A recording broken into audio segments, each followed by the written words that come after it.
إن الحمد لله والصلاة والسلام على رسول الله محمد بن عبد الله ومن تبعهم ومن والاهم وبعد۔ سب سے پہلے ہم اللہ رب العالمین کی حمد و ثنا اور اسی کی پاکیزگی بیان کرتے ہیں، ہر حال میں اسی سے مدد طلب کرتے ہیں۔ بے شک اللہ تعالیٰ جسے ہدایت دے اسے کوئی گمراہ کرنے والا نہیں، اور جسے گمراہ کر دے اسے کوئی ہدایت دینے والا نہیں۔ ہم اس بات کی گواہی دیتے ہیں کہ بے شک اللہ رب العالمین ہی حقیقی معبود ہے، جو اکیلا ہے، اس کا کوئی ساجی اور شریک نہیں،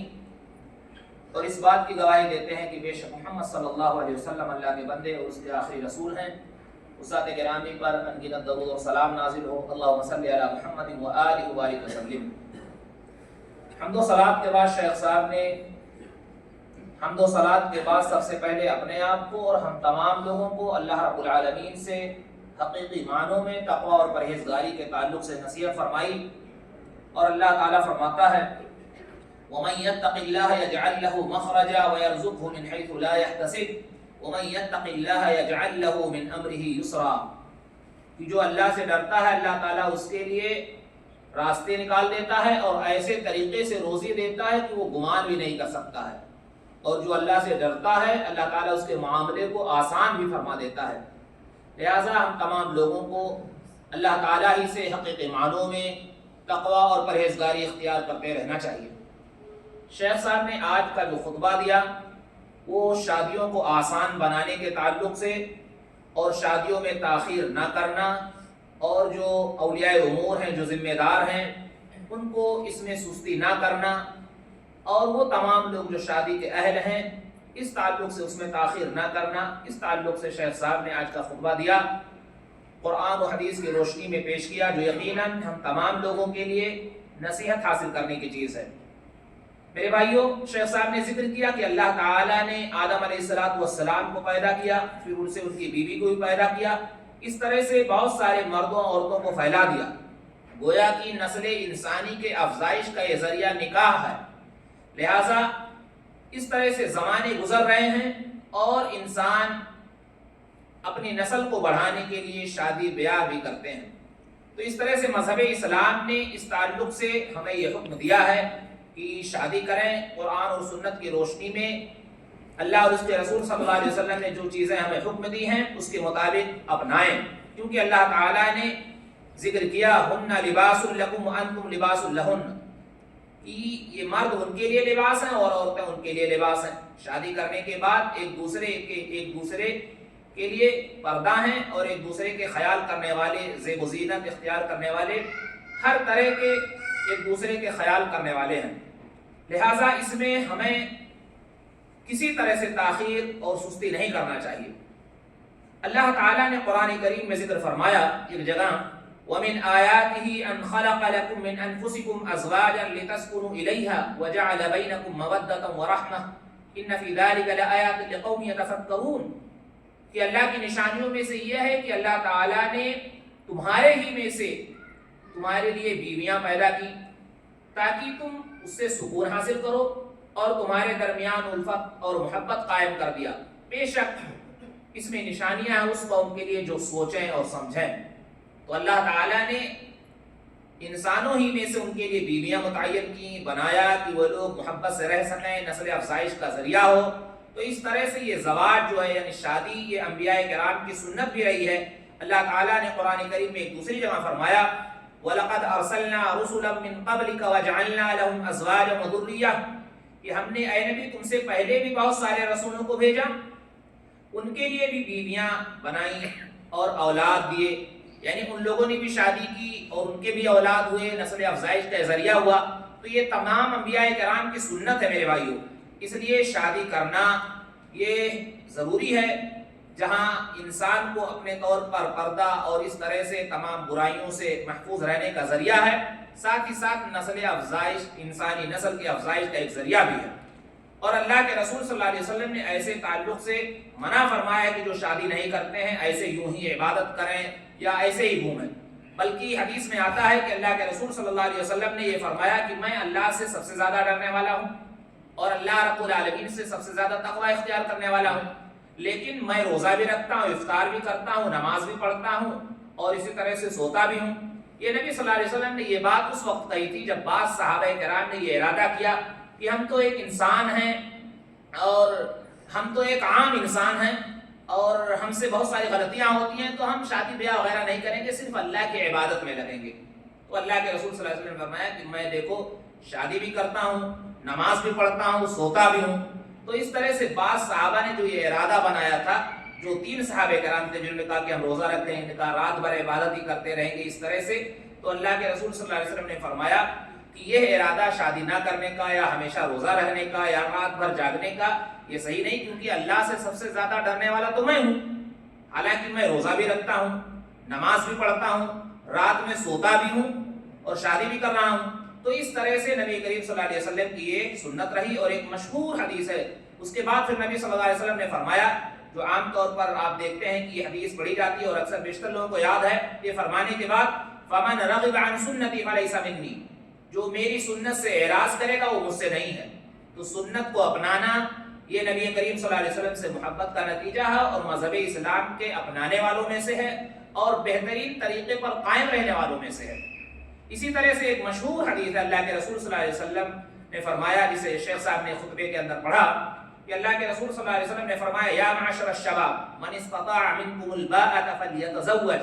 فإنه اغض للبصر واحسن للفرج،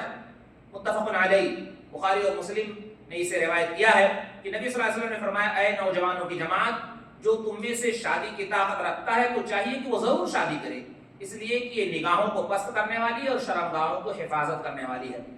لہذا شیخ صاحب نے اس تعلق سے نصیحت کی کہ اس میں کسی طرح سے تاخیر نہیں ہونا چاہیے، جو والدین ہیں، جو ذمہ دار ہیں، ان کو اس طرح سے خیال رکھنا چاہیے کہ جب ان کی شادی کا وقت ہو تو اس طرح سے ان کی شادی کر دیں اور اس میں کسی طرح سے سستی نہ کریں، بلکہ اللہ تعالیٰ نے ایک جگہ فرمایا وَأَنْكِحُوا الْأَيَامَ مِنْكُمْ وَالصَّالِحِينَ مِنْ عِبَادِكُمْ وَإِمَائِكُمْ إِنْ يَكُونُوا فُقَرَاءَ يُغْنِهِمُ اللَّهُ مِنْ فَضْلِهِ وَاللَّهُ وَاسِعٌ عَلِيمٌ۔ اللہ تعالیٰ فرماتا ہے کہ تم ان لوگوں کی شادی کر دو جو مردوں میں سے غیر شادی شدہ ہیں اور جو عورتوں میں سے غیر شادی شدہ ہیں۔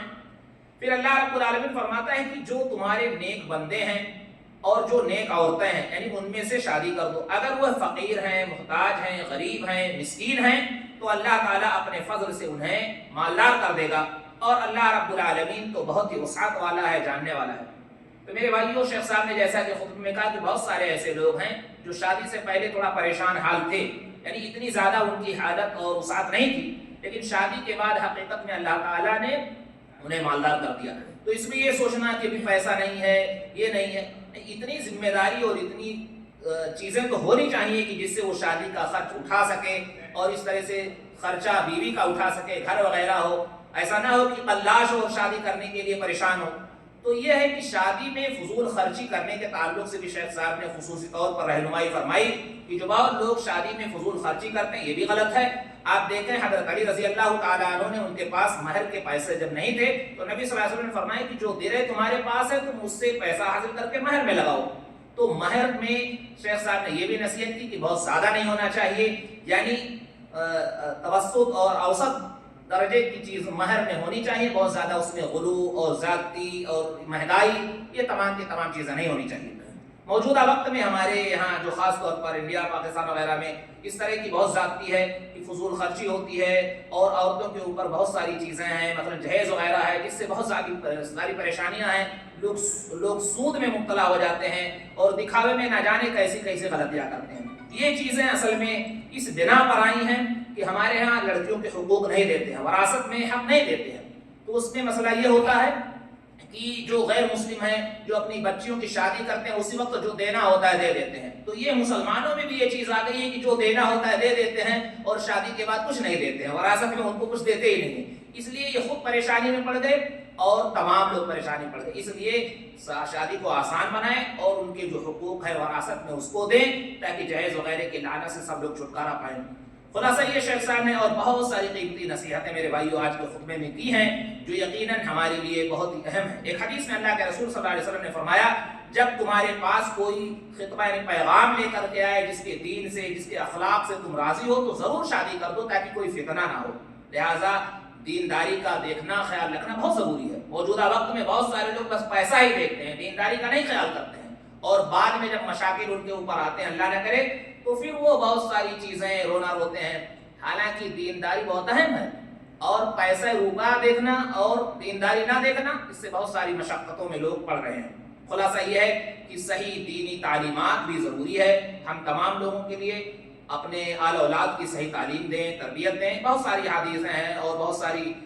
آیات شیخ صاحب نے پڑھی ہیں جس میں آل اولاد کی نصیحت اور اس طرح سے ان کی نگرانی, ان کی پیروی اور جہنم سے بچانے, ان کو ہلاکت میں ڈالنے سے اپنے آپ کو بھی اور تمام لوگوں کے بچانے کے تعلق سے شیخ صاحب نے خصوصی طور پر نصیحت فرمائی ہے.